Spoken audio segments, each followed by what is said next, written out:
ஒரு ஊரில் 2 பூனைகள் நண்பர்களாக வாழ்ந்து வந்தன.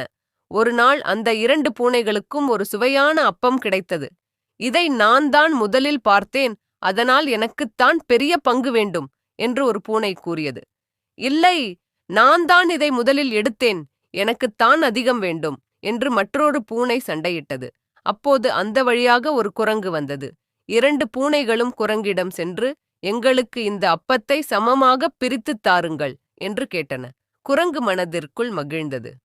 கவலைப்படாதீர்கள், நான் நீதிபதியாக இருந்து இதை சரியாக பிரித்துத் தருகிறேன் என்று கூறியது.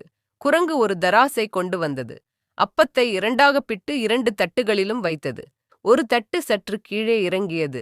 உடனே குரங்கு, ஓ, இந்த பக்கம் எடை அதிகமாக உள்ளது என்று கூறி அந்த துண்டிலிருந்து சிறிது கடித்துச் சாப்பிட்டது. இப்போது அடுத்த தட்டு கீழே இறங்கியது. ஐயோ, இப்போது இந்த பக்கம் எடை கூடிவிட்டது என்று கூறி அதிலிருந்து சிறிது கடித்துச் சாப்பிட்டது. இப்படியே மாறி மாறி கடித்து குரங்கு முழு அப்பத்தையும் சாப்பிட்டு முடித்தது.